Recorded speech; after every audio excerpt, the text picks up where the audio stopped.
This is my first time standing next to this sign in public. It is amazing how many people walk by and smile. They know Pete, they want to know more about Pete, but they need a little bit of encouragement, and that's what we do. We have introduced a lot of people to him today. A couple people I noticed didn't quite know how to say his name yet. We rectified that situation, and we're going strong. It's a lot of fun, and I encourage other people to do the same. Greetings, You Can't Beat Bluers. Gary Carter Green here, and this is your You Can't Beat Blue Daily Briefing. As always, new videos launch Monday through Thursday. Come find me on social media, You Can't Beat Blue at Facebook, Instagram, Twitter, and YouTube.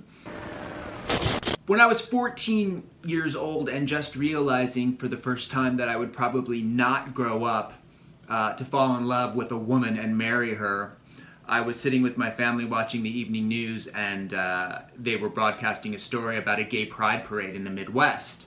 And they were showing footage of floats and men in drag, big feather boas, whooping it down the street, people marching and loudly professing their hope for a broader acceptance of gays and lesbians in the country.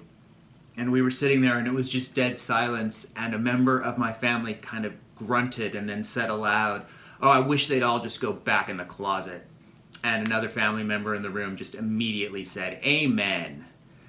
And that was a moment for me as a 14-year-old of intense personal shame and fear, feelings that have not lost impact over the 3 decades since, though luckily my interpretation of that fear and shame has changed. But I still remember distinctly how much that pierced my heart. So what a great time to be alive in 2020 in this country.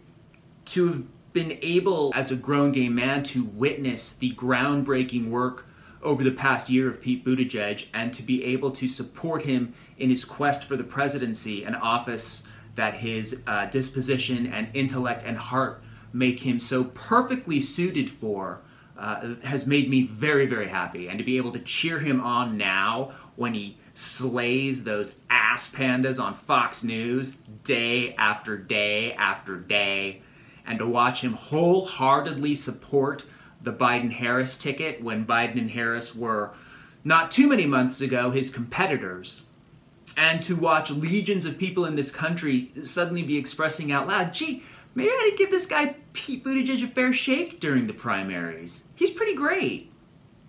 Yeah, we know. I would never have supported a candidate just because of their sexual orientation, but it's been a thrill to be able to put my support behind such a qualified candidate who just so happens to share some of the same formative moments in his youth that I had, as he speaks about so eloquently in his book, The Shortest Way Home. Those moments have shaped my thinking about people different from myself and engaged my own sense of compassion and empathy.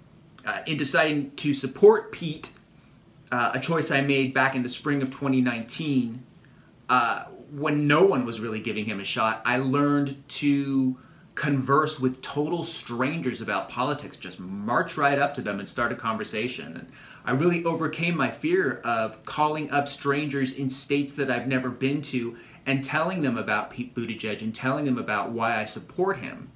I made new friends locally, and we supported and loved each other as we fought for this common cause, and sharing the message about Pete that made us all feel less alone a little bit in the midst of this hideous presidency.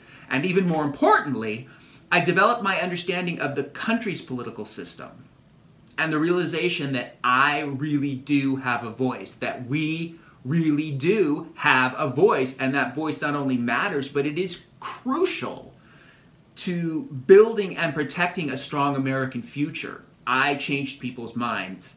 I swayed thinking. I swayed votes. That's something that I am 100% sure of.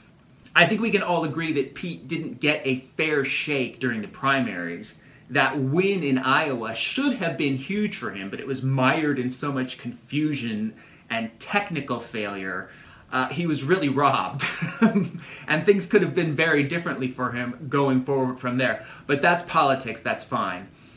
What will be remembered regardless is that Pete Buttigieg led an exemplary campaign, unlike anything that I have ever seen before, and probably anything you've ever seen before. And he did this while not only retaining his values and sense of self, but by promoting those things as an example of the way we can all go about treating one another. Through all these moments, Pete has remained respectful and focused. He's managed somehow to be both a really tough fighter and at the same time a real gentleman.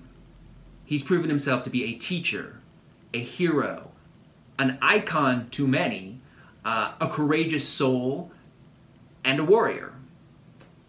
But at the end of the day, he's just a person. There's no reason why we can't be all of those things as well. Pete is an example that I'm very grateful to have in my lifetime, and now he gets to be a permanent part of our shared experience. He's a part of our history. People are going to read about him in textbooks. They're going to see that Time magazine cover with Chasten where it said First Family underneath them. None of this can be erased. It is part of the American story now. We all know that a lot still needs to be done, and I hope that we can hold it in our hearts that a better path forward for the world requires all of our commitments and all of our voices. It's so much easier to be cynical than it is to be brave and to mold your thinking a little bit so that it can include somebody else's point of view. If we're going to be as successful as I think we're going to be in these elections, and we want to hold on to the power that we're about to be granted and lead with integrity and courage, we're going to have to open up our thinking a little bit to one another. And I think that that is one of the purposes that Pete's campaign served. That was one thing that he wants us all to know. We can move forward if we believe in each other. And Pete Buttigieg is just trying to get us to believe in each other. That's it for the day. I hope you guys have a wonderful rest of the afternoon. Don't forget you can find me on social media, You Can't Beat Blue, at Facebook, Instagram, Twitter, and YouTube, the website, youcan'tbeatblue.com, and the Facebook group, facebook.com/groups/YouCan'tBeatBlue. There is still time. Go out and do something for a Democrat today. I'll be back again tomorrow. Gary, out.